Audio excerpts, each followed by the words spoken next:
राधे राधे, जय श्री कृष्णा। जैसा कि आप सब जानते हो कि अब त्योहारों की फुलझड़ी आने वाली है। सावन भादो, ये सारे त्यौहार ऐसे हैं जिसमें व्रत, पूजा, तप, कहानियाँ खूब बताई जाती है। हमारे यहाँ एक रिवाज है कि जब कभी भी कोई व्रत होता है, चाहे वो कौन सा भी व्रत हो, हमारा हिंदू सनातन है भाई, इसमें कई तरह के व्रत होते हैं। उस सब व्रत में कथा भी कही जाती है, कहानियाँ भी कही जाती है। ऐसा हर जगह होता है, चाहे भाषा कोई भी हो, लेकिन मुझे लगता है कि करीब करीब ये सब तो होता ही होता है। तो ऐसे में हमारे यहाँ का जो रिवाज है उसके हिसाब से तो सबसे पहले गणेश जी की कथा की जाती है, और उसके बाद में जितनी कथाएं हैं वो सारी कथाएं करने के बाद में एक लोभिए की कथा कही जाती है। कि कहते हैं कि जब तक इस लोभिए की कथा को पूरा ना कहा जाए, जब तक जो हमने व्रत किया उसके अंदर जो दान पुण्य किया है या जो हमने कथा कही है, उस सब में से जो फल हमें मिलना चाहिए वो फल लोभिए को मिल जाता है। तो लोभी की कहानी भी कहते हैं कि कहनी हमारे लिए बहुत ज़रूरी हो जाती है। तो एक छोटी सी लोभी की कहानी है, तो उसको मैं आपको बताती हूँ। कहते हैं कि एक तपस्वी था, उसने 12 साल तक तपस्या की थी। जब उसकी तपस्या से शिवजी बड़े प्रसन्न हो गए थे, और शिवजी प्रसन्न होकर बोले कि जाऊँ, आज 12 साल हो गए वो तपस्या कर रहा है, तो उसको जाके कुछ इस तपस्या का फल दे के आ जाता हूँ। शिवजी उस तपस्वी के पास गए। शिवजी के मन में ऐसा आया कि भाई इसको मैं अगर कुछ फल देता हूँ इस तपस्या का, उससे पहले मैं देखूँ तो सही कि इसके अंदर कितना तप है।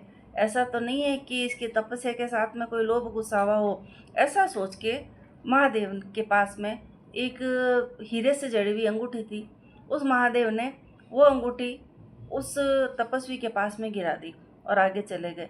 उस अंगूठी की आवाज़ से उस तपस्वी की आंख खुल गई, और तपस्वी ने देखा कि पास में पड़ा कुछ चमक रहा है। तपस्वी ने देखा कि पास में पड़ा कुछ चमक रहा है।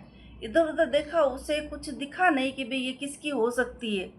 तो उसके मन में एक बार एक लालच आ गया कि यहाँ तो कोई भी नहीं, और ये अंगूठी चमक रही है तो मुझे तो कीमती लग रही है, और इसका कोई मालिक भी नहीं दिख रहा है। इधर उधर देखा, कुछ कोई नहीं दिखा। तो उस अंगूठी को अपने घुटने के नीचे, जो पालती मार के बैठा था, उस घुटने के नीचे, पैर के नीचे रख ली, और आंखें बंद करके फिर वो भगवान का भजन करने लग गया। महादेव थोड़ा इधर उधर घूम के वापस जब आए, जब महादेव ने उससे पूछा कि भाई तू कौन है, तो बोला मैं तो एक तपस्वी हूँ, इतना साल हो गए मुझे तो तपस्या करते हुए। तो बोले तो झूठ बोलता है, तू तपस्वी नहीं है, तेरे अंदर तो लोभ है, तू तपस्वी नहीं तो लोभेश्वी है। तो कहे कि भगवान मैंने तो तपस्या की है, तो मैं तो लोभी नहीं, मैं तपस्वी हूँ।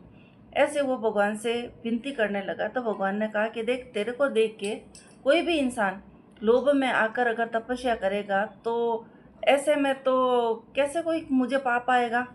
तू जा, बैठा है, यहाँ से निकल।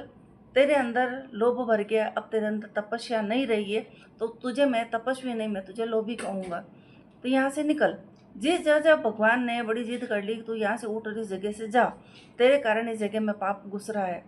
तो कहा कि भगवान मैंने इतने साल तक तपस्या की है, तो इस तपस्या का कुछ तो फल मुझे मिलना चाहिए।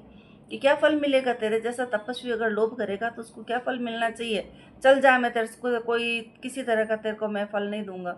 उसने बहुत भगवान के आगे गिड़गिड़ा के बोला कि आज 12 साल तपस्या की है, तो मुझे कुछ तो फल दो। भगवान बड़े क्रोध में उसकी बात ही नहीं सुन रहे, और उसको बोला तू जा। जब वो तपस्वी उठ के जाने लगा, तो जिस जगह वो बैठा था वो जगह उसके पीछे पीछे जाने लगी। उसमें बाग बगीचे, पीपल, और जो भी हम पूजा के जो पेड़ होते हैं वो सारी चीज़ें उसके साथ में जाने लगी। भगवान ने कहा भाई तू रुक, तू कहाँ जा रहा है।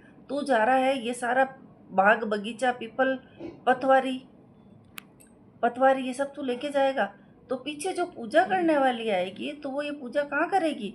कि भगवान जब इतने साल मैंने तपस्या की है तो मुझे कुछ तो फल दो। तो भगवान ने देखा कि भाई ये ज़मीन भी इसके साथ है, तपस्या वाली पीछे जा रही है, तो इसके लिए कुछ तो उपाय ढूंढना पड़ेगा।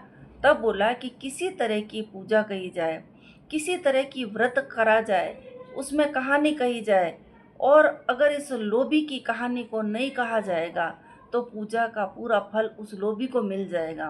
कहते हैं कि बहन बेटी को बुलाते हैं, पंडित को बुलाते हैं, और ननंद की बेटी को नहीं बुलाया जाए तो उसका फल भी लोभी को मिलता है। जब ये पूजा पाठ की कोई कथाएं कहते हैं, उसमें कहते हैं कि जब लोभी की कहानी कहते हैं उस टाइम जो कथा में हाँ बोला जाता है, तो वो हाँ हकारा इसमें नहीं बोलना होता है। लोभी की कथा में जिसने भी हकारा भर गया तो वो फल लोभी को मिल जाएगा। तो हम सब ये कहते हैं कि भाई हमने जो पूजा करी है, जो कथा कही है, जो पाठ किया है, जो दान किया है, उस सब का फल उस लोभी को ना मिले और हमारी पूजा और कथा का फल हमें मिले। और हमने जो ये लोभी की कथा कही है इसके प्रताप से थोड़ा सा फल लोभी को मिल जाना चाहिए, क्योंकि आपका वरदान है। ये कथा हमारे यहाँ कही जाती है। क्या आपके यहाँ ये कथा कही जाती है? मुझे कमेंट में ज़रूर बताना। राधे राधे, जय श्री राधे।